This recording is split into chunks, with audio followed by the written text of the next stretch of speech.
Hai mayam nungairibo kamai tawrige mayam aisi nungairi mayam ngasigi video ase kamai taw video na ngasigi video ase vlog oirani mayam ngasigi video ase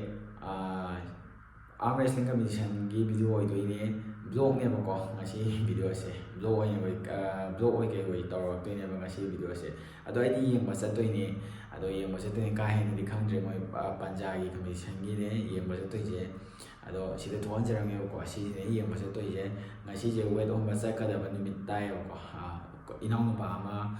ma thoe ado sum ma try yenge na thokpane ado ma weight on ba chalurani aduga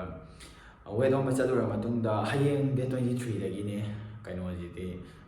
competition jite 23 ga 24 go oibane ado ai 24 last day jite ai chapa yengba do mandre do 23 da chapa hayeng ge kaino se ado video se mari ado hapsara age sana bai do su mayam lo phawo mi ek tabiu mayam nungai na khale sapho ngakane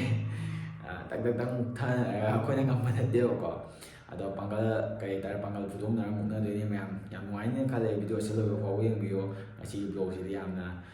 sati nungai ne aduna mayam lo phawo yeng bio mayam adu de video se haujalasi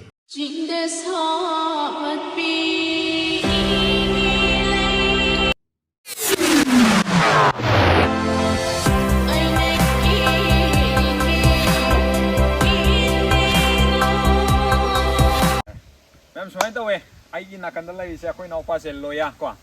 masih musician ni ba, masih musician ni, mamang tu sulah agak kau si gi, bukti mapan si musician, ada mana music tahu ada aku je kau thang amak thang jan ge, hai dana semua aku je wakal tasan apa, mata mama aku je khanare ba, kamai khana ge hai kan da aku ras kata orang, aku gi band gi side lagi, wei tar gasu street ta perform tahu ba, atau lagi unit cing dah laga ngatang awal ba, nungai ba, nanti fongtong mina ba, what is share tahu orang, so mayam gi mateng mayam da so akhoi anam mateng khara tawjaba ngam bado atu ilami pinabiu adu da mayam da ina request tawjiningi se akhoi unit ki bu oitar gasu odagi relief ki bu oitar gasu adi street tabu tahoning ba leiba tar gasu mayam na comment ta pibirak ba odagi direct message thabiraga sita apun bagi oiba one voice ta angtang tasalaga di mateng iteng haitaren ko kari kari tawbi ai hadi wakal ngatang bo thaba phangna bagi adugi ayaba do pibiu haidana mayam da haijage akhoi loyana jayo mayam na ju akhoi tawdoiba pose kaino ni mayam na ju ngahak tang warsu nungai na ba mental akhoi da isa mental gi oiba problem ama khak boirak tore ba aduna mayam da su kitang nungai na ba awabu kitang pothana bagi dama akhoi sigi khongthang je lokhatjabane dadine soye tawraga aju dadine soina haibirak podagi yaujabane ado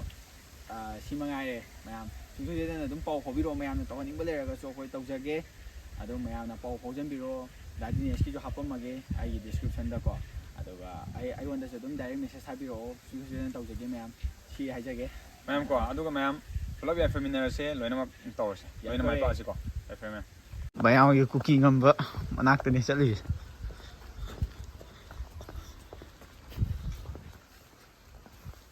dam machin ja pije bodo manung di loide toye pun toy ta ba mana bazare mi ro ni pa chan khang gi ma somda yenge la yudro se lang ko ji ai si ma para so caribbean ki style to joni di bi kharang da pha bi do to ni ba posta ni na ni sta ni si na posta ni mana ga tak tak lak bro ai oi sin salok sat paningjang ai da ngang oi gang ge weight on lagi sudah kat fajali nesti hari yang mana fajana video nama siapa car ada pun amu boleh pas lami ni lagi mau follow weight kan mana risi konda Nesdi ne nuai Nesdi ada fajana video sang apa masih gitu saja Nesdi ada mungkin ada macam the next day lamta thangja ni ngarang ai weight on jalu to podro oh mai sin dala cái thuốc tôi nó với thuốc tôi này xí đi bộ ra này là tôi gì 아이고 받은. Hello. Sub Junior. Sub Junior ni nasi. Ore mukhai na bhai udla kish. Nasi dah apa? Never, all the best, all the best. Laki tu dah.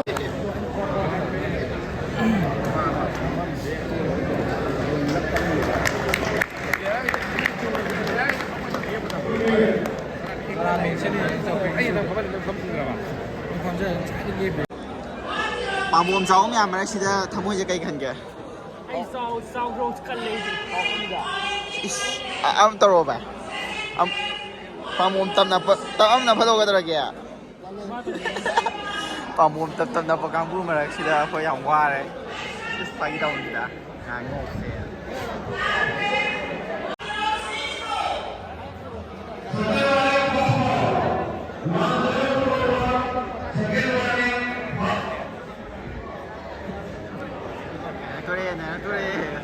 Mi的ถ่ายด้วยดูมุมกันนะ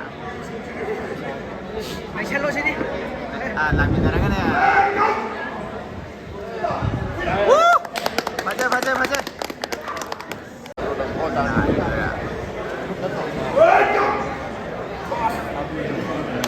ยังว่าดุนยาकी थोड़ा बंगा है वो थोड़ा kid loan नहीं नमज़े ꯃꯣꯏ ꯆꯥꯒꯦ ꯂꯧꯋꯦ ꯆꯥꯛꯇꯣ ꯆꯥꯔꯣꯏꯒꯦꯅ ꯉꯟꯗ ꯀꯩꯅꯣ ꯊꯣꯛꯆꯔꯛꯄꯀꯣ ꯆꯥꯔꯤ ꯄꯨꯛ ꯌꯥꯝ ꯅꯥꯔꯦ ꯑꯩ ꯀꯩꯝ ꯆꯥꯗꯦ ꯊꯤꯕꯣꯡ ꯆꯥꯎ ꯃꯌꯥꯝꯁꯤꯅ ꯂꯣꯏꯅ ꯀꯩꯅꯣ ꯇꯧꯋꯦ ꯀꯔꯤ ꯅꯕꯨꯟ ꯈꯥꯡꯉꯤꯗꯨꯉꯣ ꯌꯥꯝ ꯁꯥꯏ ꯆꯥ ꯉꯝꯗ꯭ꯔꯦ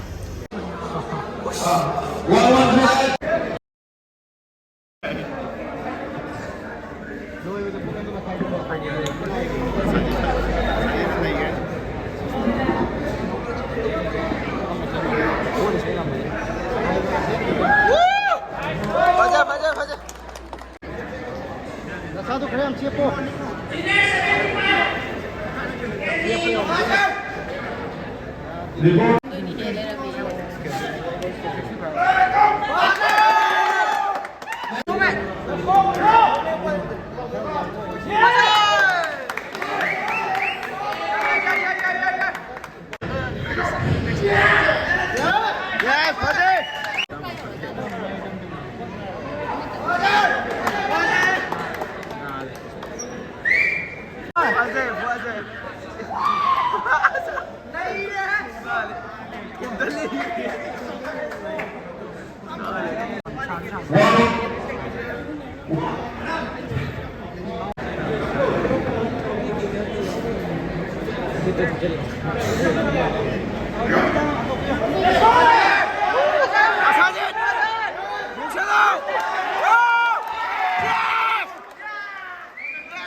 Nice.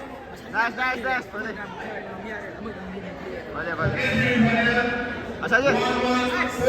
Ya. 종단네. Come on. Bye.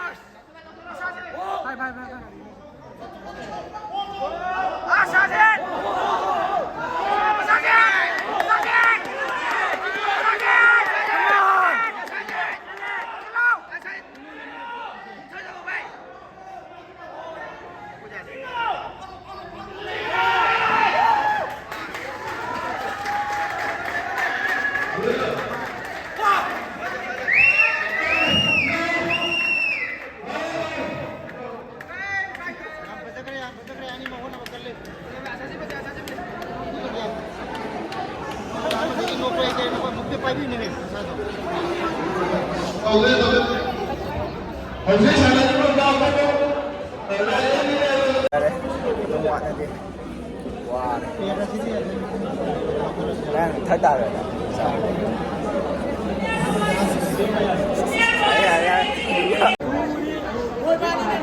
Cái gì? Hỏi anh này thua mà.